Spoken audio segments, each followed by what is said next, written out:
Oi pessoal, tudo bem? Vamos continuar lendo Napoleão Hill aqui no livro Mais Esperto que o Diabo. Esse livro, ele traz uma entrevista que o Napoleão Hill fez com o próprio. Sim. E por que a gente está lendo então? O que a gente quer saber? O que o diabo tem a nos dizer que nos interessa? Nada, né? A menos que ele diga, que ele nos ensine, que a gente vai saber mais sobre Deus até o final dessa entrevista. Isso quem está garantindo é o próprio Napoleão Hill. Ele diz que por que isso vai acontecer? Porque esse livro é um curso generoso em psicologia e deixa claro os princípios de como funciona a mente humana. E ele disse que o diabo mora na nossa mente.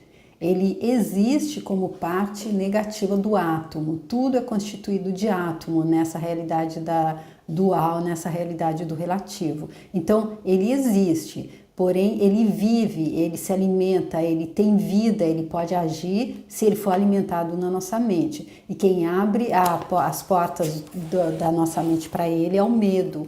E aí ele diz também que o medo é a ferramenta desse diabo idealizado pelo homem, que a fé inabalável em si mesmo é tanto a arma que derrota esse diabo, quanto a ferramenta que o homem utiliza para construir uma vida de sucesso. A fé, então, com essas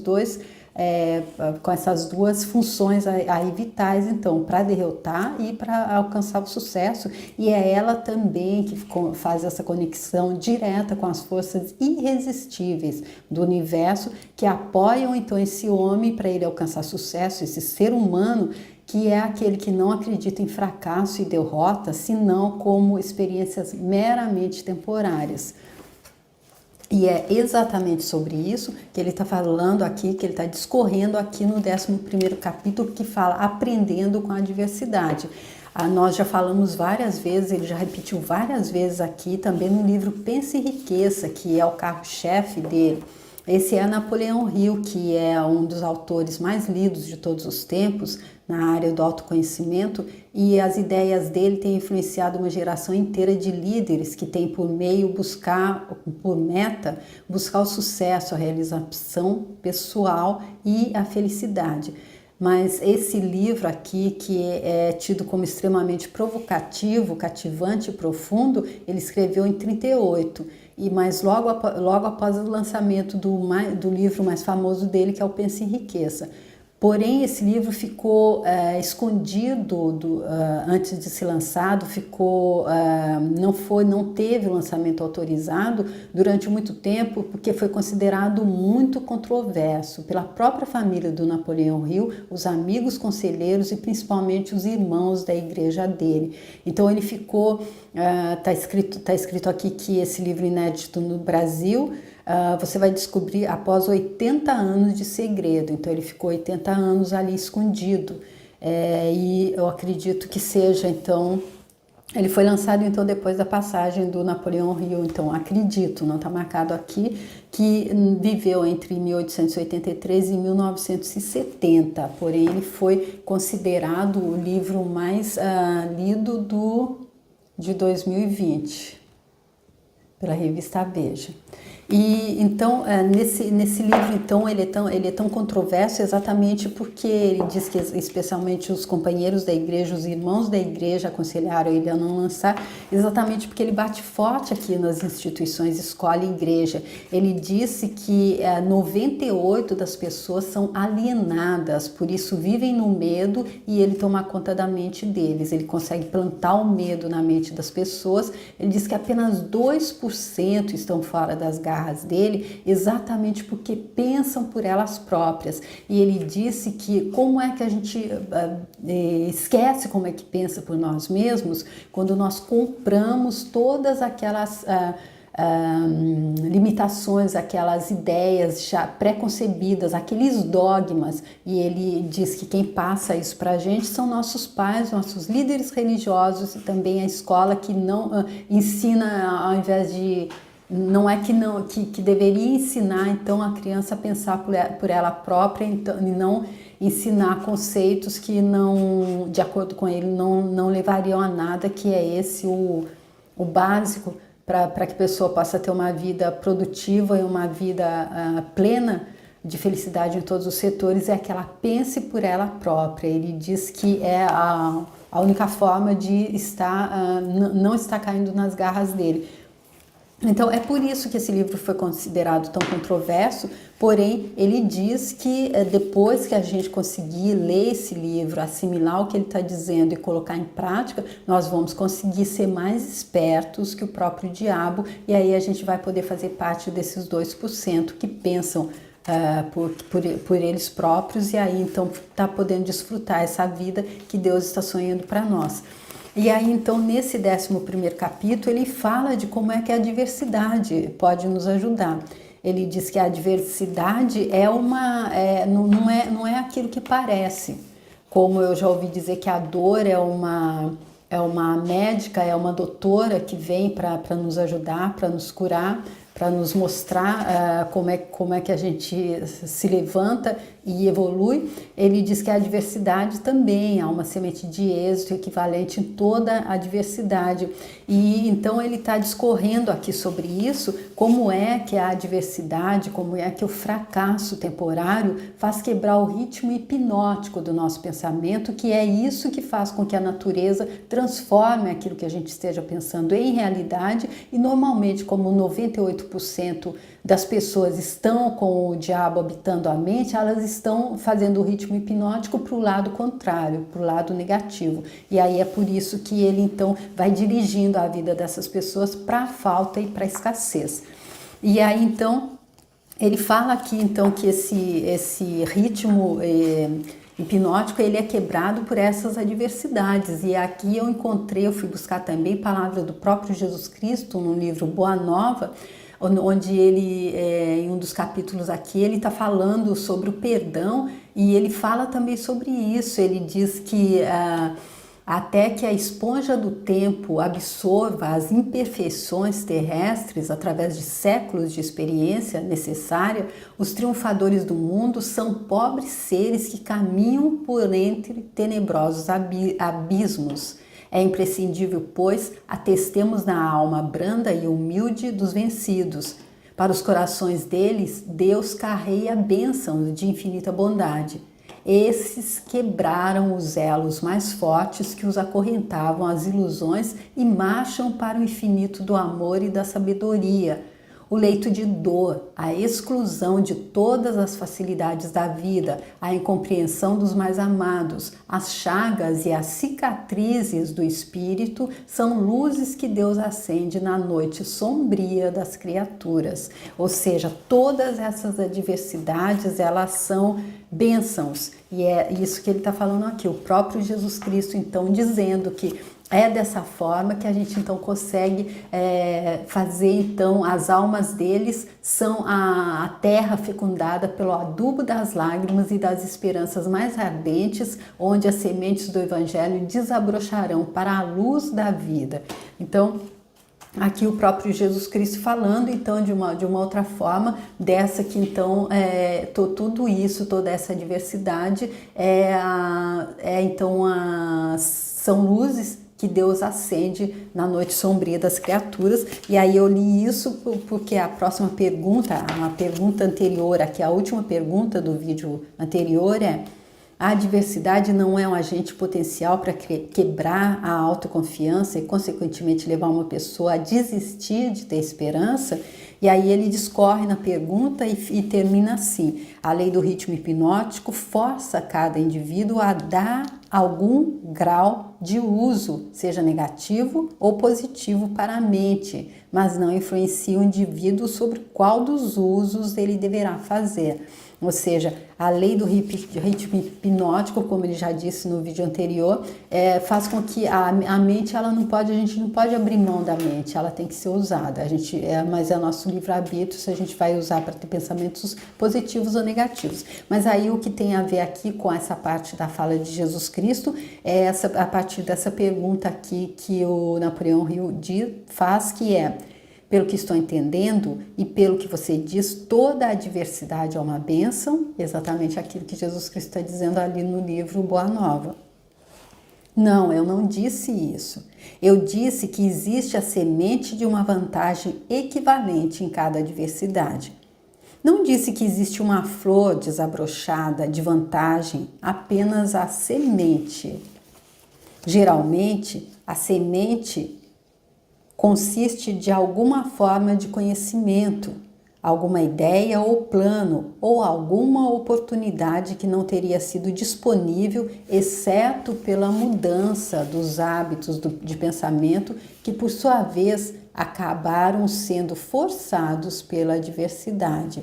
Ou seja, não está ali de mão beijada o sucesso ali desde que a adversidade chega. Existe a semente, ela quebra o ritmo hipnótico, mas se a pessoa vai está se abrindo, se a pessoa vai estar escolhendo, então ver que, poxa, vim desse jeito, vim nessa velocidade até aqui, acabei caindo, me estatelando, me quebrando toda, eu tenho que baixar um pouco o ritmo, baixar um pouco a bola e fazer diferente. Aí a semente está ali para que ele interprete, mas na maioria das vezes, quando a gente vê pessoas passando por grandes adversidades como essas que foram ali então enumerados por Jesus Cristo, a pessoa com certeza, na maioria das vezes, sai para uma outra, para o sucesso, sai para alcançar êxito.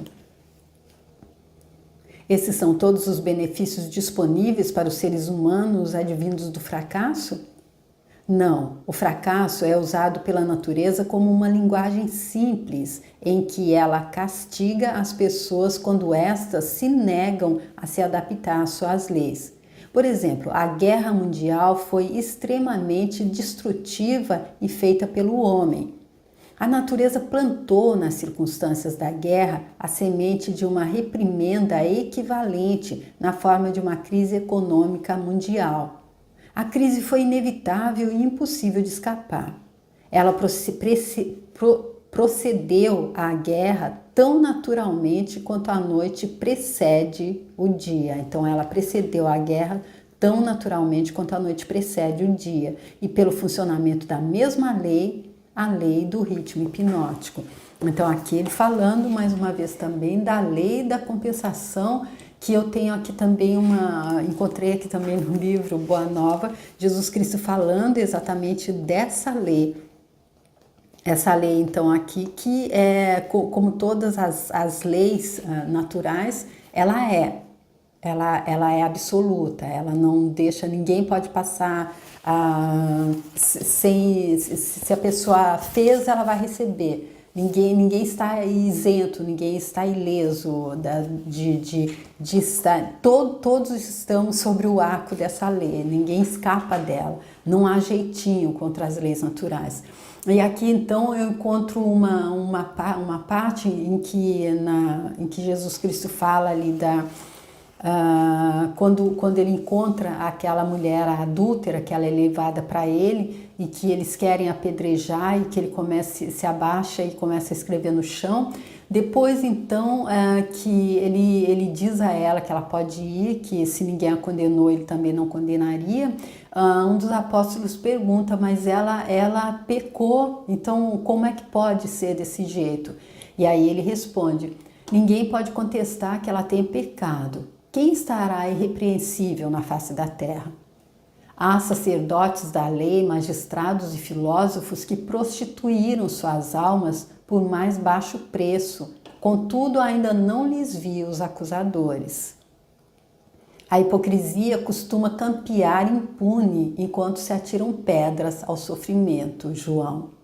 O mundo está cheio de túmulos caiados. Então, ele explicando aqui a João, aquela coisa de a gente não estar vendo o plano todo, não está vendo a pintura inteira, como eu ouvi ali da Maia Andrade, do Temporariamente Humana, ela disse que é como um bordado, que quando a gente olha atrás do bordado, a gente só vê muitos fios ali coloridos, embaralhados, a gente não vê nada, não vê nenhum desenho. Se a gente volta para o outro lado, para a parte direita do bordado, a gente vê um lindo desenho ali. É como aquelas figuras também que aparecem nos campos de trigo. Se a gente estiver ali bem perto, muito focado, a gente não vê, a gente tem que sair do zoom, tem que se afastar um pouco para ver o que é. Então, é por isso que o julgar dessa forma, eu acredito que isso também, isso que ele está dizendo aqui serve para essa reflexão também. E aí ele diz, Deus, porém, é Pai de bondade infinita que aguarda os filhos pródigos em sua casa. Poder-se-ia desejar para a pecadora humilde tormento maior do que aquele que ela própria se condenou por tempo indeterminado? Ou seja, quando a pessoa agiu contra uma dessas leis, ela própria. A Oprah Winfrey diz sempre sobre isso também, ali do livro A Cor Púrpura, ela cita uma passagem ali que a personagem, ela diz para o marido, para o companheiro dela, aquilo que você fez a mim, você já fez para você. Então não precisa mais ninguém condenar, a própria pessoa já está se condenando, é aquela coisa, faça para o outro aquilo que você quer que seja feito para você, seja egoísta, faça o melhor possível para o outro, porque vai voltar o melhor possível para você. Aí ele aqui, então, o Jesus Cristo confirmando isso. Então, quantas vezes lhe tem faltado pão à boca faminta ou a manifestação de um carinho sincero à alma angustiada? Raras dores no mundo serão idênticas às agonias de suas noites silenciosas e tristes. Esse é o doloroso inferno, sua aflitiva condenação. É que em todos os planos da vida, o Instituto da Justiça Divina funciona naturalmente com seus princípios de compensação. Ou seja, Jesus Cristo falando da lei da compensação, que ela, como todas as outras leis, ela é absoluta nesse plano do relativo. Nós estamos todos sob o comando das leis que regem a vida. E aqui ele traz também uma lição, uma mostragem de como é que a gente deve estar, então, olhando para tudo que acontece à nossa volta, olhando que aquele que está sendo algoz, aquele que está sendo vítima, ele já deve ter sido algoz. Aquele que está sendo algoz, amanhã será vítima. É um colhendo e outro plantando. Todo mundo está plantando, todo mundo está colhendo. E o mais importante é saber que aquilo que a pessoa fez, que a levou a ser tão julgada, ela fez contra ela própria. Não precisa mais ser tão julgada.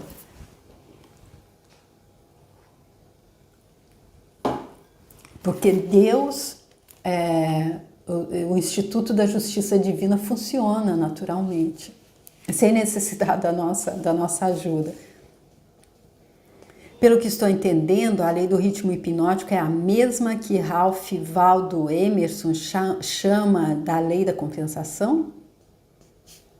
A lei do ritmo hipnótico é a lei da compensação.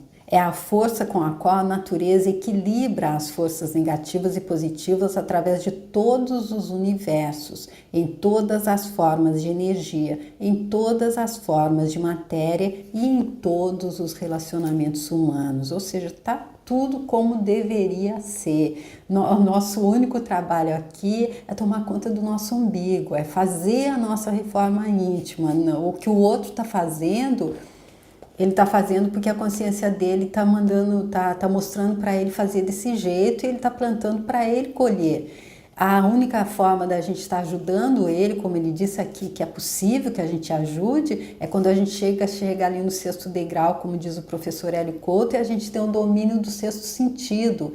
Aí então a gente consegue até estar entrando na mente dele, aí então a gente consegue até estar, eu acredito, influenciando ele para acordar.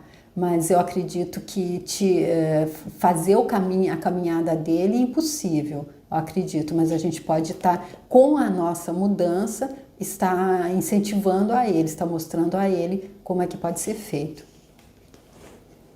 A lei do ritmo hipnótico opera rapidamente em todas as instâncias. A lei do ritmo hipnótico opera rapidamente em todas as instâncias? É uma pergunta.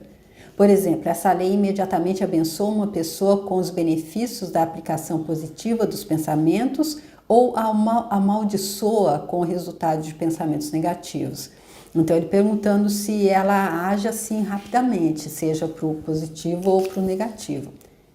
Definitivamente, a lei funciona, mas nem sempre é rapidamente.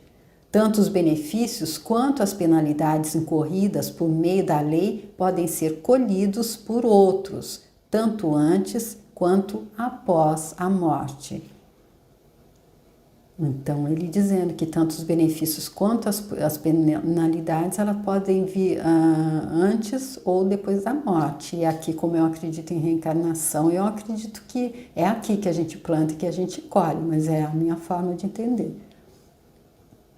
Pode-se observar que essa lei realmente funciona porque ela força sobre uma geração de pessoas os efeitos tanto dos pecados quanto das virtudes das gerações precedentes. Aí ele falando aqui também de que está tudo ligado, né? A gente vai também recebendo, é tudo uma onda, a gente estamos todos interligados, e até isso de falar de gerações precedentes, talvez seja aí um pouquinho muito fundo, mas aquele livro próximo que eu vou fazer no final de semana, depois do Boa Nova, que é a história do Emmanuel, o mentor do Chico Xavier, que é há 2000 anos, o título é Há 2000 anos, quando ele era um senador romano, começa quando ele era o bisavô dele. Então, é super interessante isso, mas eu acredito que é bem profundo quando a gente pensa em gerações precedentes, porque a gente vem lá de longe, assim, de onde a gente foi emanado por Deus, e a gente vem evoluindo, e isso eu acho que não sei nem pensar em quanto tempo. A gente está longe de ter começado ali quando a gente saiu da barriga da nossa mãe nessa existência, a minha forma de pensar, a minha forma de entender. E aí, eu acredito que fica mais fácil até da gente não estar se sentindo vítima, se a gente sabe que nós estivemos ali no passado também, que nós estamos... É uma coisa, é meio... Eu não consigo ainda entender direito e explicar direito, mas nesse livro que eu vou fazer, começa dessa forma. Ele começa lembrando quando ele fazia coisas e ele era o próprio bisavô dele. Bisavô ou tataravô, aí não faz algum tempo que eu li o livro, mas ele era um antepassado dele. No funcionamento de todas as leis da natureza, a quarta dimensão, o tempo, é um fator inexorável. A quantidade de tempo consumida pela natureza na relação dos efeitos para suas causas depende em cada momento das circunstâncias presentes. A natureza faz crescer uma abóbora em 3 meses. Um carvalho leva 100 anos para chegar a um bom tamanho. Ela converte um ovo em uma galinha em 4 semanas, mas ela requer 9 meses para converter um óvulo de um ser humano em um indivíduo.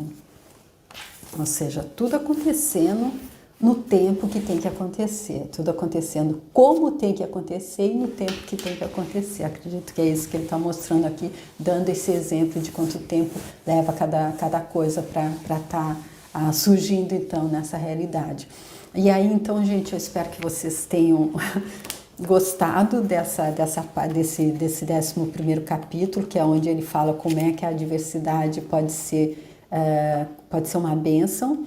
E eu espero que vocês possam estar também gostando de todo o conteúdo do livro, que ele disse que o conteúdo desse livro nos faria aprender a saber melhor sobre o funcionamento da nossa mente, e já que tudo começa pela mente, saber melhor então como está criando a nossa própria realidade, como está então transmutando os nossos pensamentos negativos em positivo, como está quebrando o ritmo hipnótico se a gente estiver tendo pensamentos negativos, e assim como está fechando então todas as portas da nossa mente para o domínio do diabo, e aí então a gente pode ser mais esperto que ele e co-criar com Deus a vida grandiosa que ele está sonhando para a gente.